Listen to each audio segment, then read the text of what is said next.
భూమి కృష్ణప్రసాద్ని కలవడం కోసం అని చెప్పి శరత్చంద్ర ఇంట్లోకి వస్తూ ఉంటుంది. అపూర్వ భూమిని చూసి కంగారు పడిపోతూ ఇది ఎవరి కోసం వస్తుంది అని చెప్పి గుమ్మం దగ్గరే భూమిని ఆపేస్తుంది. అప్పుడు భూమి మర్యాదగా నాకు అడ్డు తప్పుకో, నాకు పనుంది అని చెప్పి అపూర్వని నెట్టిపడేసి అంకుల్ అంకుల్ అంటూ ఇంట్లోకి వస్తుంది.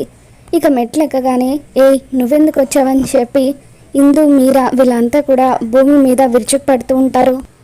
నేను కృష్ణప్రసాద్ అంకుల్ కోసం వచ్చానని భూమి అనగానే అంకుల్ లేదు పెంకుల్ లేదు వెళ్ళిపో అని చెప్పి అపూర్వ భూమిని నెట్టిపడేస్తూ ఉంటే మర్యాదగా నాకు అడ్డు తప్పుకో, లేదంటే నువ్వు నన్ను కిడ్నాప్ చేయించావన్న విషయం ఇంట్లో అందరికీ చెప్పేస్తాను అని భూమి అపూర్వకి వార్నింగ్ ఇస్తుంది.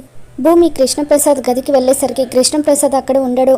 ఇదేంటి అంకుల్ లేడు అని భూమి అంటూ ఉంటే అక్కడే ఉండాలి కదా అని అపూర్వ అంటుంది. అప్పుడు కృష్ణప్రసాద్ గదిలో ఒక లెటర్ కనిపిస్తుంది. ఇంకా ఇక్కడే ఉండడంలో అర్థం లేదు, అందుకే నేను ఇల్లు వదిలి వెళ్ళిపోతున్నాను అని చెప్పి లెటర్ రాసి పెట్టి ఉంటుంది. ఇంట్లో అంతా ఒక్కసారిగా షాక్ అవుతారు. మరో పక్క శారదకు గగన్కు కూడా కృష్ణప్రసాద్ ఫోన్ చేసి మాట్లాడుతూ ఉంటాడు. మరి ఈ వీడియో మీకు నచ్చినట్లయితే తప్పకుండా లైక్ చేయండి.